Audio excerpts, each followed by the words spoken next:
Across the river, Arnold, Missouri is a much different story. The sandbagging has stopped for the day, not because residents there are giving up, but because they are confident their man-made wall will hold.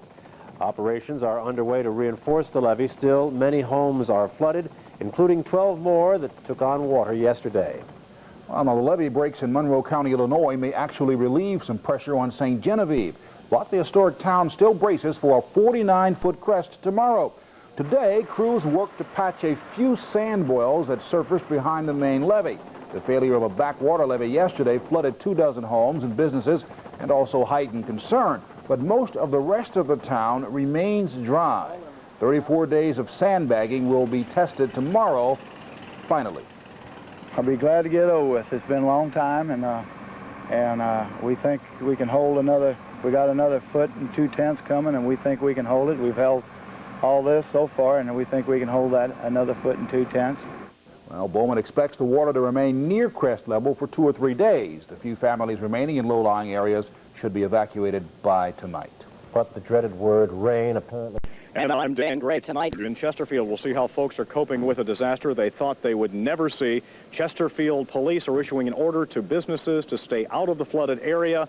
We'll have reaction from business owners coming up on News Channel 5 at 10.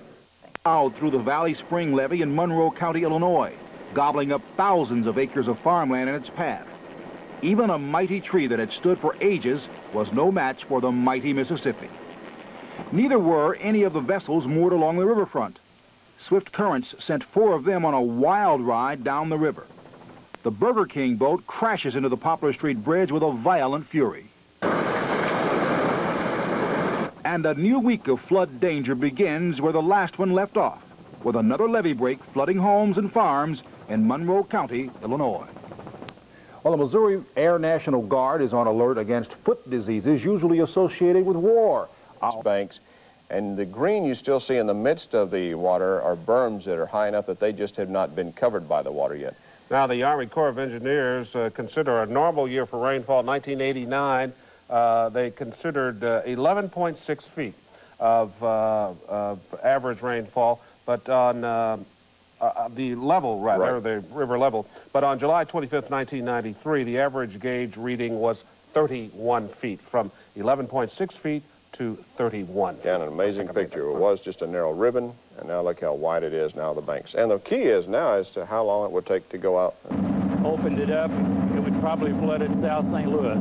There was probably 8, 10 tugs and line boats here in St. Louis, just waiting for something to happen, because we've never experienced this kind of water before. Make it sound so simple. It hasn't been very risky. Yeah, it is. Sometimes you just got to watch what you're doing. This time, the city flood wall remains intact, and the crowded harbor is secure, thanks to these maritime cowboys who are staying in the saddle while the Mississippi bucks like a wild-eyed bronco. On the river, Betsy Bruce, the 2 News team. You can't help but be amazed, though, at all of the skilled people who come into play here and helping us to avert. 110. All profits go to the American Red Cross. A lot more companies would put their employees on a flex time, because it goes 94 and Highway H over the weekend, but once again, they are now safe on high ground. Tonight in Alton, Illinois, clean water will be a precious commodity for at least another 2 weeks. That's the minimum amount of time Alton officials say it will take to get the water treatment facility back online. Until then, Alton's finest joined 73,000 residents in several communities in the surrounding areas in getting their drinking, cleaning, and bathing water from distribution centers. The water is available 24 hours a day. Alton Mayor Robert Tao says his city is fortunate compared to the hardships other communities are facing in the flood of '93. He says city officials are already looking at ideas to redesign Alton's infrastructure to prevent floodwaters from contaminating the water supply ever again. Only emergency personnel are being allowed into the Chesterfield Valley Industrial Complex. Businesses, homes in the area flooded this weekend. About 500 businesses, 50 homes. All of this, of course, following a levee break. Dangerous currents, chemical pollution, disease, all potential in the water, now making the area hazardous. It is now being patrolled by Coast Guard boats. Everyone affected by the flood disaster in the Chesterfield Valley area should contact FEMA at this number, 1-800-462-90929. That way you can register property or business and begin the process of assessing all types of federal disaster relief aid. Now, one major Spirit of St. Louis business, Executive Beach, is back in operation. Executive Charter and Flight Training now operating out of Weiss, plus some planes now based at Lambert. That's just one of the Chesterfield Valley businesses trying to survive those floodwaters. States to help save this historic town. So far, they have. On the Flood Watch, Tom O'Neill. Now, the motor had to be flown in because the road leading to the plant is under 9 feet of water. St. Charles officials say the motor went out when it was hit by lightning in last Sunday's storm. The part was replaced as a precautionary measure to meet summer demands. About 55,000 residents get their water from the St. Charles Water District. Also in St. Charles tonight, the County Health Department is preparing to offer TB immunizations to people who have come into contact. Swimmers to boaters, anybody working in the near surf area.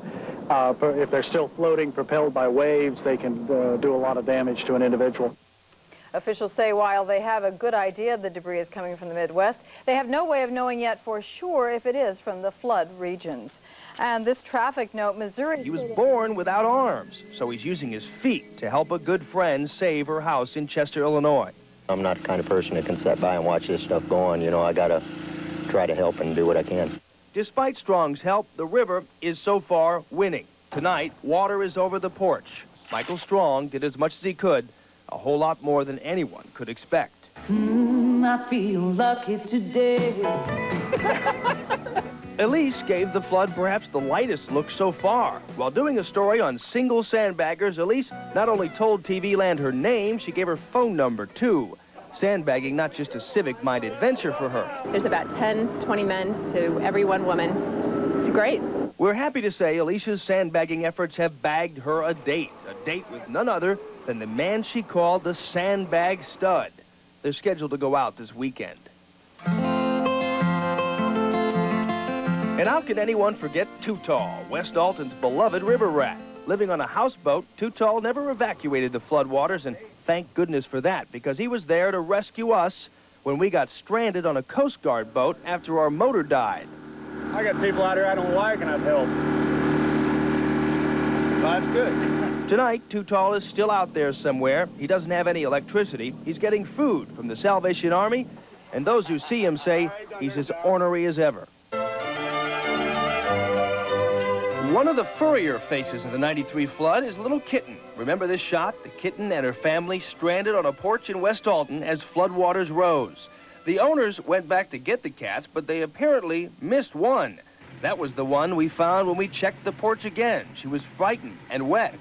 Well, today, the kitty is as snug as a bug in her St. Louis County home. She's been named Missy, short for Mississippi. She's got 2 little kids who love her, but the cat who was there before Missy hasn't quite fallen in love with her yet.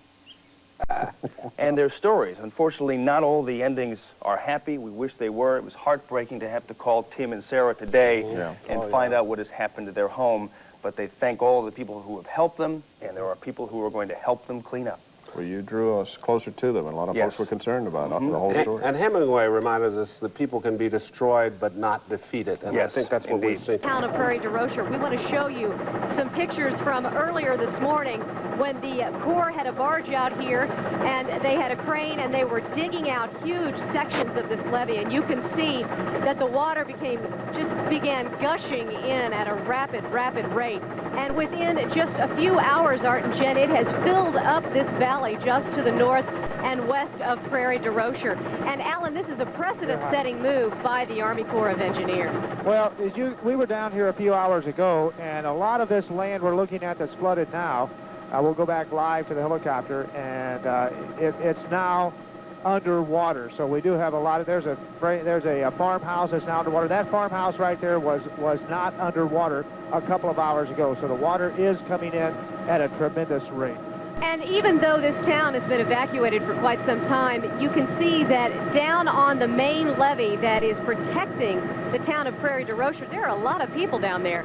And they're not only lined up watching the floodwaters come in, we've seen many, many cars going to and from houses. Apparently, evacuees are still trying to get out whatever possessions they may have left behind. Again, Art and Jennifer, the floodgates at Prairie du Rocher are being pressed to the limit this morning. The pressure is rising, but the Corps of Engineers is hopeful that this intentional break will eventually relieve the pressure on this valley and keep the floodwaters from breaching the levee that is protecting this southern Illinois community. Art and Jen? Okay, thank you, Jean and Alan. That broke loose from their moorings Sunday night. Then he landed in Chesterfield for a meeting with the mayor and with federal disaster officials. The mayor estimates the damage to Chesterfield alone at more than $150 million, and Carnahan said he would not at all be surprised if Missouri's damage is up to $4 billion after this weekend's levee breaks, which he said were even worse than anyone could have ever imagined. All right there, what do you know so far? Well, Robin, if you've ever heard the phrase, desperate times call for desperate measures, I have proof in living color right outside Jetcopter 4 right now. Let's show you the man-made breach in the levee that's been protecting this area from the Mississippi River. They began breaching it, that's the Army Corps of Engineers, around 6 last night, but it wasn't until the wee hours of this morning they actually got it down low enough to allow floodwaters from the Mississippi River to begin flowing through. They are, in effect, sacrificing an area north of Prairie du Rocher in order to save the thousands of acres of farmland. Let's go to the videotape showing earlier this morning exactly what the water looked like as it was brushing in, inundating thousands of acres of farmland. The point of this whole exercise is to slow down floodwaters that are heading south towards Prairie du Rocher and its fragile levees north of Brake and Bellmeyer. A wall of water heading this way. They're using another wall of water in hopes of protecting. They're also hoping that at some point that water will direct itself, at least part of it, back out into the Mississippi once the pressure out here equalizes. It is a hydraulics gamble, and they're hoping it's going to work. Let's take a shot right now. Off in the distance, you can actually see the town of Prairie du Rocher. It still sits dry behind its protective levees, and those levees appear to be holding at this point. But just think about this time yesterday, all of the area to the right outside, right in front, to the north of Prairie du Rocher was dry. Most of this area was dry. It has been allowed to flood in hopes of keeping a much bigger flood from damaging that town. Robin, Jim, back to you. Okay, that is Eric Thomas. Tanks on the northeast corner of the plant. Those 5 are connected by 8-inch pipe, and it's the size of the pipe that makes them more prone to fractures. Today, divers will try to disconnect those tanks and float them together in the hopes of lessening the danger at the plant. Divers are working on the problem right now. They don't know if they'll be able to complete it today, and fire officials say the situation at Phillips remains very dangerous. Potentially during the peak hours. Number of local elections today. Stating unemployment from stricken areas may only register as a blip in a nationwide survey. Nearly 2 months of flooding in 10 Midwestern states has caused an estimated $12 billion in damages. Statisticians say there's no question the losses would have been far greater if one of those states had been in a heavily populated area. When things hit in the major states, they have more of an impact on the national economy in the way that they now have generally a kind of a drag effect on the recovery. And most of the big businesses that are located in flooded areas have managed to escape relatively unscathed. In the meantime, a temporary jump in jobless figures could be offset by subsequent recovery work. You're going to have a timing effect. Probably in the third quarter, the gross domestic product is going to be down a couple of tenths because of the flooding. And then, of course, it's going to increase either in the fourth or the first quarter. Even the worst natural disasters don't leave much of a mark on the nation's unemployment because the damage is usually over so quickly. But that's a critical difference in the flood-stricken Midwest. Fortunately, a normal rainfall is forecast for the month of August. Rick Eblin, News Channel 5. Waters away from the historic southern Illinois town. The intentional flooding may take several days to cover the land around the 18th century French village just 30 miles south of St. Louis. To the north, on the Missouri River, one community is making its last stand against the rising waters. 100 houses in the St. Charles subdivision of Prairie Homes are in danger tonight. Water is beginning to cover several streets in the residential area. Residents and volunteers are busy patching several new breaks and levees. Emergency officials blame saturated sandbags for these new leaks. In South St. Louis, residents remain out of their homes because of that propane tank scare. Things are forced from their homes in South St. Louis City and County and across the river in East Carondelet, Illinois. And unfortunately this evening, it looks like officials are no closer to deciding exactly when people will be allowed to return home. At the Phillips propane plant this afternoon, divers are still working to release the stress on a bank of 5 propane tanks that officials are most worried about. You'll remember there are 51 tanks there, but there's a bank of 5 on the northeast corner of the plant. We can show you that in some aerial pictures that we shot earlier today. Those 5 tanks are attached by 8-inch pipe. The rest of the tanks in the plant are attached by 3-inch pipe, and authorities say it's that 8-inch pipe that makes those 5 tanks on the northeast corner the most unstable. Tanks, or at least free them, tie them together so that they either go up or down with the rising or falling level of the river. Authorities hope once that job is finished, hopefully by tonight, they'll be able to decide what to do next. The village by making their own break in one of the levees there. News Channel 5's John Pritzborn is live via Skylink 5 from Prairie du Rocher. John? That's right, Karen. The floodwaters have finally arrived here at Prairie du Rocher, and the only thing really holding it back is that 52-foot-high levee behind me that they're still working on. They're putting sandbags on top, hopefully to make it a little taller. Basically what happened, at 6:30 this morning, they cut a 300-foot wide wedge into the levee along the Mississippi River, which is just west of here, and it's 5.5 feet deep. That allowed the floodwater to start flooding into the plain just north of this levee. Now, about 3 hours ago, the other floodwater that you saw going through Columbia on Sunday finally met up with that, and they're hoping that it will then flow along this levee and then back out into the Mississippi River. I've heard some people explain it as if you were squeezing a tube of toothpaste, and water seeks its lowest point and eventually goes out the top, and that's what they're hoping to spare the village of Prairie du Rocher. Now, about 1:30 today in Chester, Illinois, they held a press conference, and at that point we spoke with Dan Wrights, and basically this is what he had to say about this situation. Basically, we had no other option. The only options we had, well, were 2. One option, we wait and see if the water tops the levee, as it did at Fountain Creek after the water builds up, or we try to take a proactive move and cut a portion of the levee away and try to get the flow twofold, get the flow of water coming in to equalize the pressure and meet the water coming from But some water that is seeping underneath the levee, that is some reason for concern. They're dumping some more material on that, trying to stop that as well. Now, if for some reason this levee is 20 to 30,000 acres of farmland will be filled up with floodwater, but hopefully their plan will work. They've been planning this for about 2 days now, and right now it's a waiting game. Reporting live from Prairie du Rocher. Karen and Rick, we're also joined by 20 to 30,000 acres of farmland will be filled up with floodwater, but hopefully their plan will work. They've been planning this for about 2 days now, and right now it's a waiting game. Reporting live from Prairie du Rocher.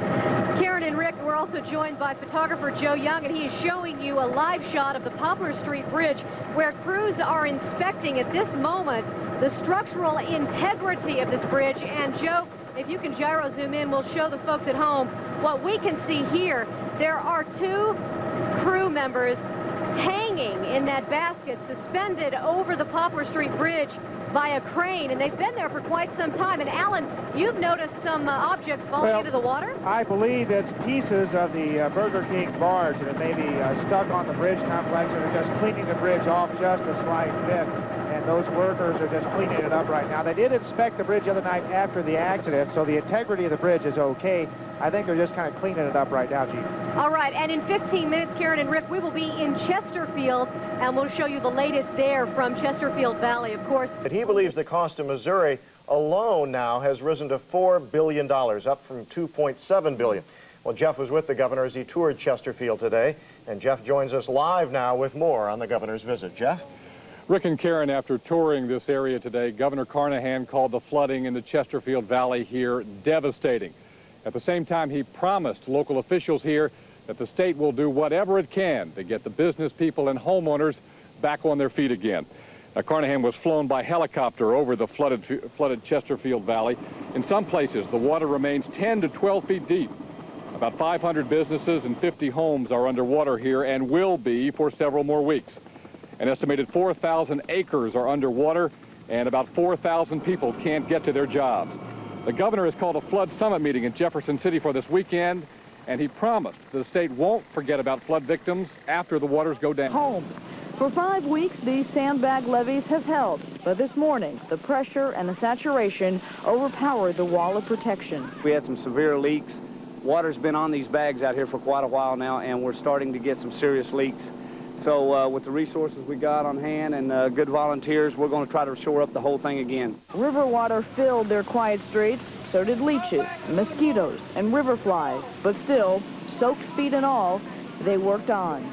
But the tide turned against the river just after noon today. The cavalry showed up, about 24 more volunteers willing to work and sandbag yet another day. It's just kind of the thing to do. Everybody helps us in Florida when we have our hurricanes and pestilence and everything hits, and we were up here and we just wanted to give back something. I'll stay as long as I have to help.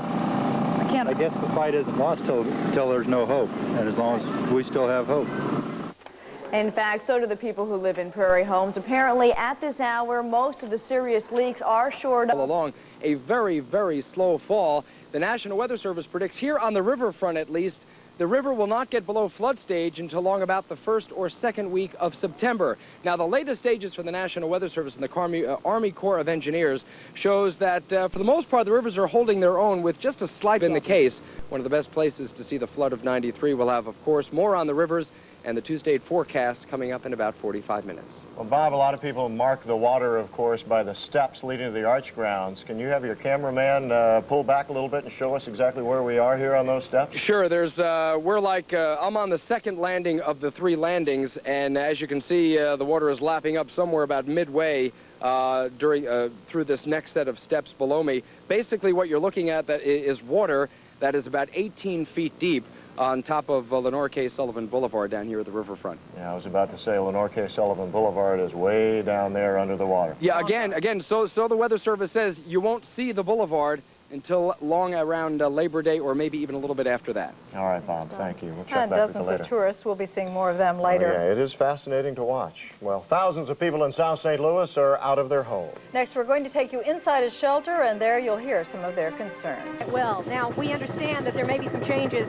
coming in the river levels, and at this time, it's hard to determine what effect that will have. But as far as we can see, it looks to be holding. Alan, what do you think? Well, one thing that I've noticed different from the last couple of days, Joe, if you can bring it back down to the military mapping, defense mapping building, this was just a valiant effort to keep the water out of the defense mapping building.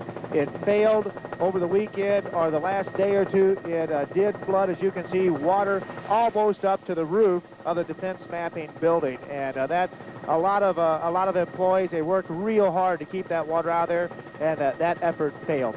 But Karen and Rick, you have to hand it to the sandbaggers who have worked and continue to work along the River des Peres, because their efforts have yet to fail, at least in some areas this afternoon.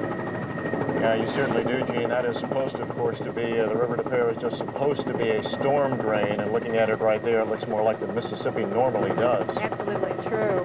People who've only seen that as a dry drainage ditch, concrete pit in the summer wouldn't believe this. And you can also see how close the River des Peres is to Highway 55. There's only, probably 5-8 feet clearance between the River des Peres and Highway 55, where normally that's about a 30-foot drop.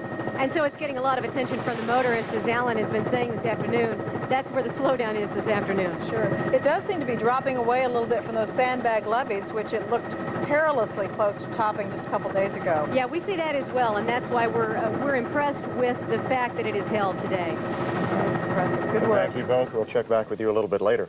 Hi, News Channel 5's Sarah Harlow is on the Arch grounds, and she joins us now with more. Sarah? Well, Karen and Rick, you can imagine the steps here at the Arch is one of the best places to see the river. In fact, since we've been here for a couple hours, what they've done is lower the barricade so that you can almost get down close enough to touch the water. Still 6 or 7 steps up from that. Some of the words you keep hearing over and over again. Incredible, amazing. And one of the things that really stands out here is that even though the river is crested, is just how fast this water is moving. Tugboats can barely keep up with the current.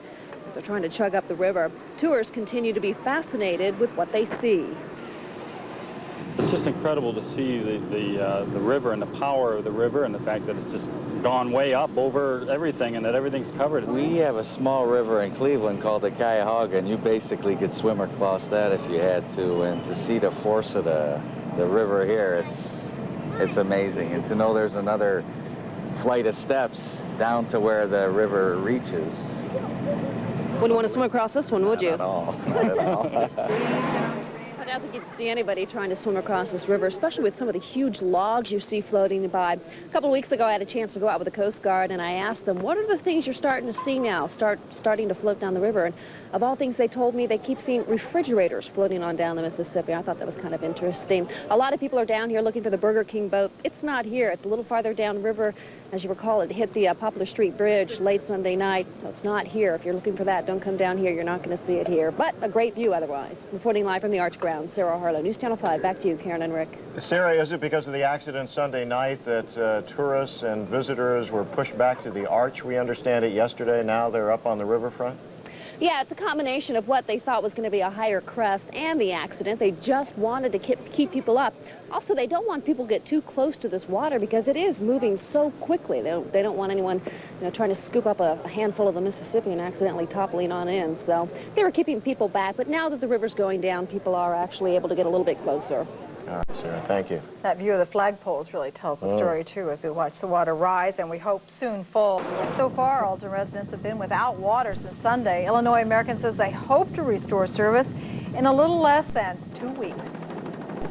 Well, some of the most dramatic pictures of this entire flood came this past Sunday. Photographer Joe Young was in Chopper 5 with Gene Jackson and Alan Barklage as one farmhouse became a symbol for our battle against the river.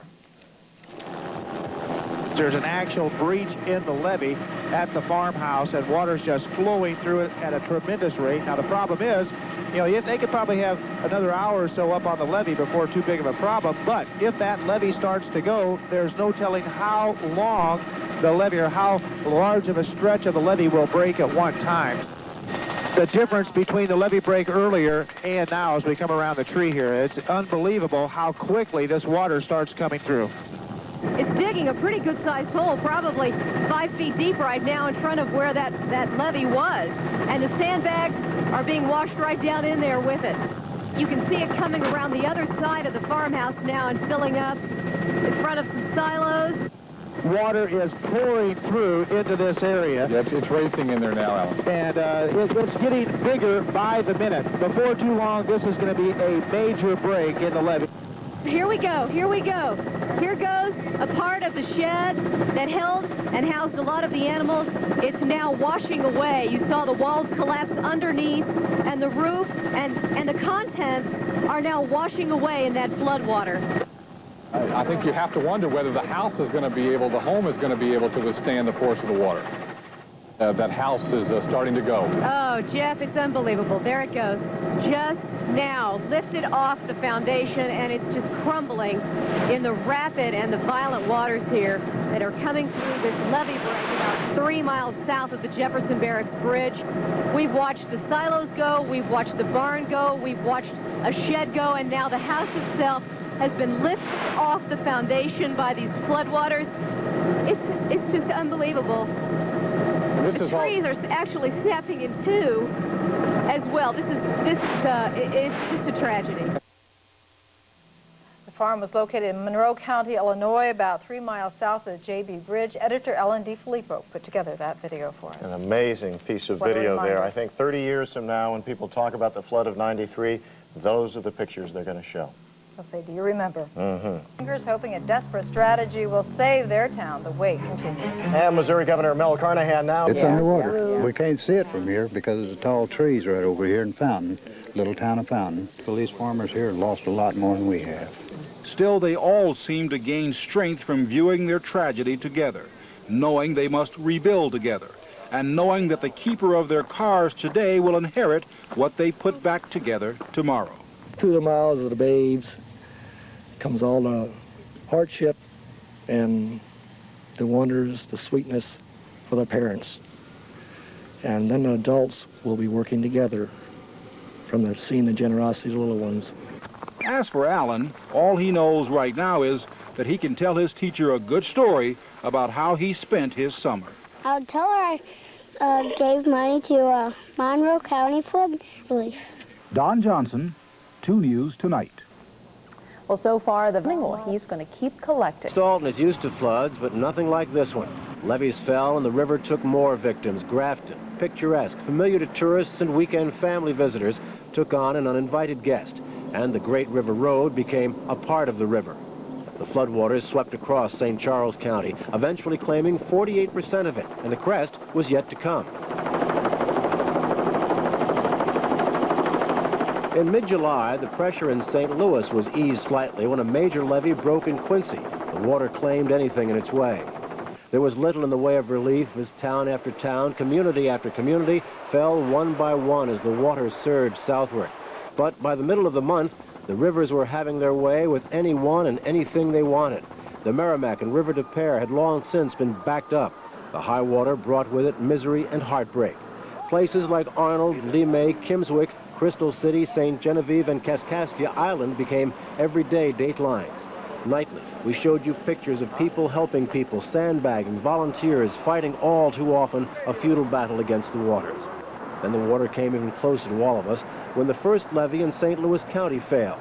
The water just punched a hole in the West County barrier and gobbled up chunks of it as it rushed into an adjacent field. We watched and sometimes wept as wildlife, confused and panic-stricken, raced in circles looking for a way out of the water. For many, there was none. The water brought something else, the president and an unprecedented number of officials for a flood summit. They promised help, but they couldn't stop the river's onslaught, and they could not stop the rain.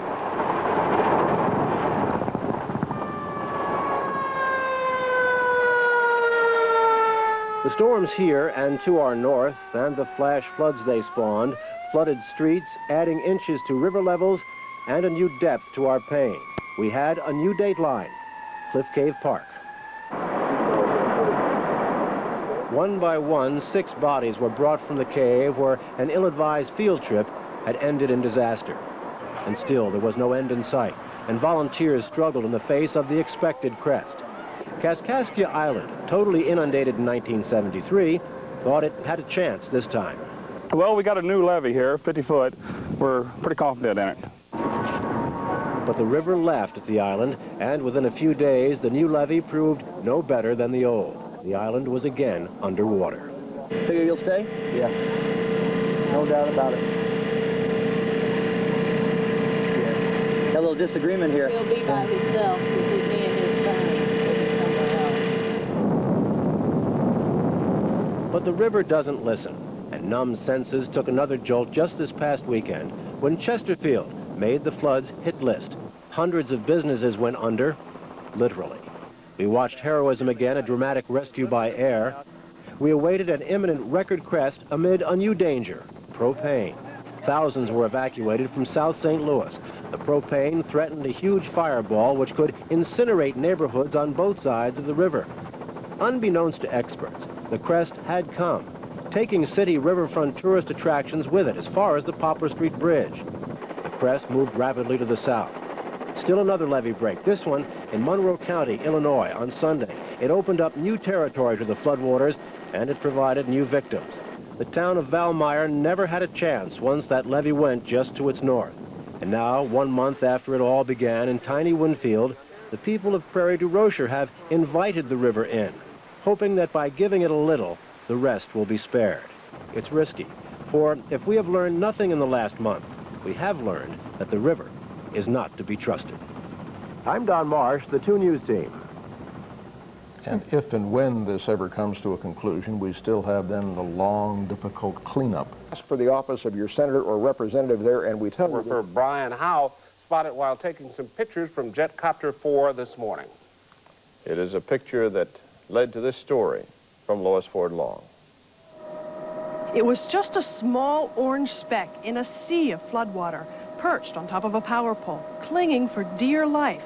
A cat with no way off and nowhere to go, stranded outside of Harrisonville, Illinois for at least 24 hours, maybe even since the floodwaters swept this area Sunday.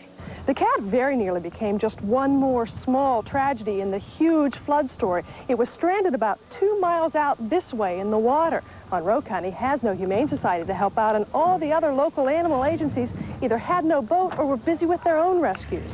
Everyone wanted to help.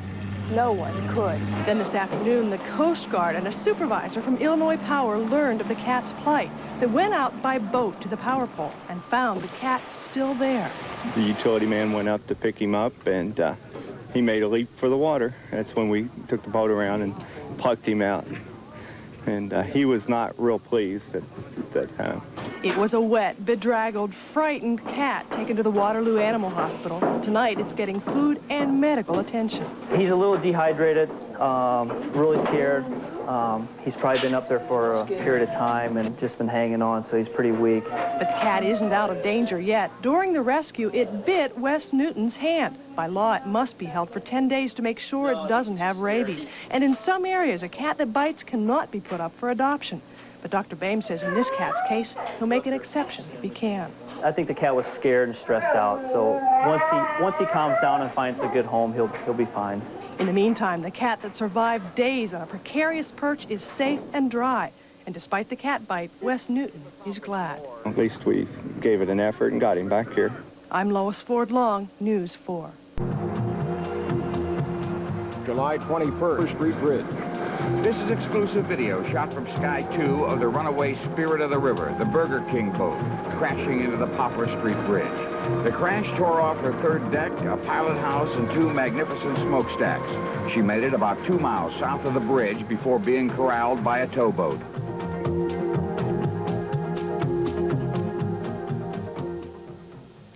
Well, as you can see, it's been a rough 3 weeks with much more than rising waters putting people to the test. Imagine what it would be like to be forced from your home, not knowing if it will still be standing when you go back.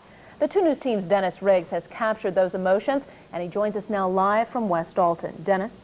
Well, Mandy, the last time we were here at Captain Jim's Bar and Grill, we were walking in front of the place in chest-deep waters. And if you remember, I reached into the water and used a phone that was underwater as a prop. Well, to give you an idea how the water level has changed, I am right now standing in about calf-deep water, but I am standing on top of a sign on top of that phone booth. It, like virtually everything else here in West Alton, is underwater, about 3 feet under me.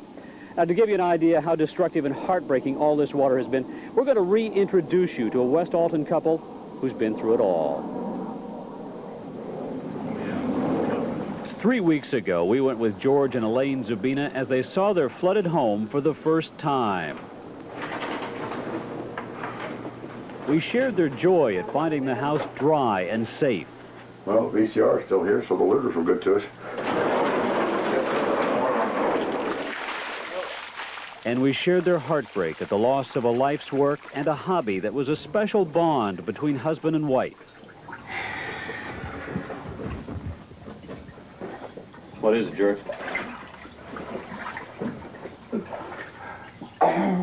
Memories are one of the closest things the wife and I ever did together. It's good when you can hook up with the woman you love and do something. And this was it. About 5 years. It was a lot of good time.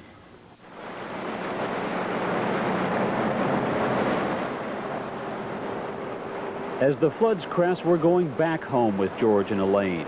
The raging river and deadly undercurrents make it a life-threatening trip. Immediately, the signs are not good. Debris, huge chunks of buildings are scattered everywhere. Concern mounts. At this point, what are your fears for your home? I'm wondering if it's still there. We meet a neighbor. His story is not good. Got buildings scattered all the way down along here, probably to St. Louis. And you're missing how many of them, Darrell? 5. Fear begins to show in a moist eye, the quivering of a chin, the first glimpse of the house, and spirits soar. Well, it looks like it's still there. But as we get closer, a better look, and disaster. Oh, man. God. What, the side of the garage? The side of the garage was tore out. Oh.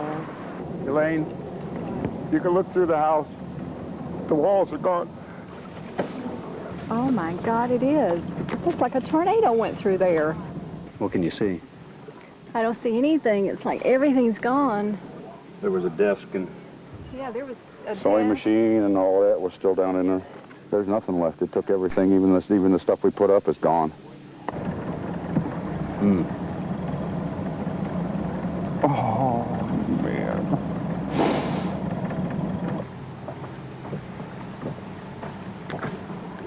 I don't know. I guess you're only given what you can take. but after a while, you get to where you can't take anymore.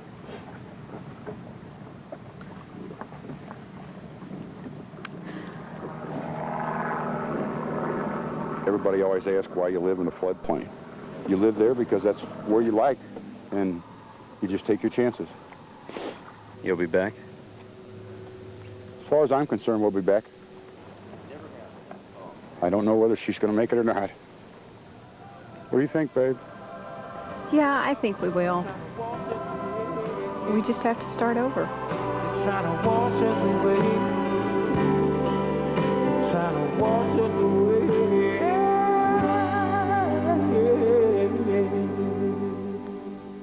Now, the Sabinas didn't get much out of their house because George was in the hospital at the time the floods hit. He was suffering a relapse from heart surgery. On a totally different story, imagine the terror of being stuck in these floodwaters for 24 hours and having to swim 22 miles to safety. We'll have the exclusive story with the man who did just that tonight at 10. Dick and Mandy? Okay, Dennis, thank you. Well, like Alden, so many other communities have just helplessly watched their levees fail. As Dave Murray explains, the seemingly sturdy structures are no match for the pressure of a long, wet summer.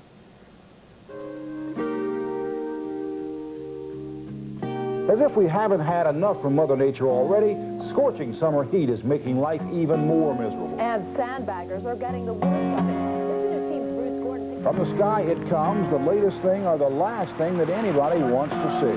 More heavy rain forming across the metro area. It's let up for now, but we are... A highway patrol is reporting a levee break near Howell Island. That's about a mile south of the Daniel Boone Bridge. They say that water is rising rapidly in the Gumbo Flats area of Chesterfield. And officials have ordered an immediate evacuation of that area. For months, we have been battling the heat, the rains, and the floods. Now the major concerns are about the levees, the walls that protect our communities. How did the flood of '93 get started? Since November of 1992, our rainfall is about 13 inches above normal here in St. Louis, but locations in the upper Midwest are running 25 to 30 inches above normal. But the consistent wet weather pattern really pulled together in the middle of March for 2 months. Giant, slow-moving low-pressure systems dumped day after day of rain over the Midwest, and in April, our rivers would flood for the first time this year. The wet weather pattern then shut down for a couple of weeks in May, and the rivers receded, but the soil stayed saturated. Then in with round 2 in June and July. A blocking high-pressure system over the eastern U.S. and wrapped around the high, a weather front, the running board for waves of heavy thunderstorms dropping tons of rain on the saturated soil and the high rivers. Rivers now at their highest flood levels ever. Now we start to worry about the levees. Levees that are taking a beating as the river water attacks 3 different ways. First, simply pressure, the force of tons of water pressing and saturating the levee, and in time the water comes through.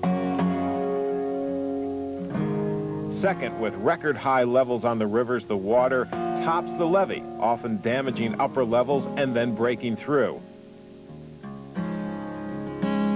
And finally, the structure of the levee can weaken as the water seeks the low points, cutting a channel from below.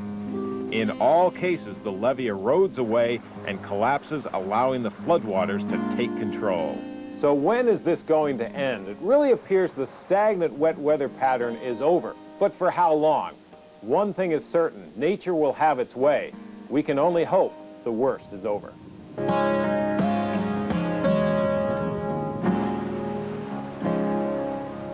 But it looks like the levees will have to take a lot more. Right now, the Mississippi is still at 47.5 feet above flood stage.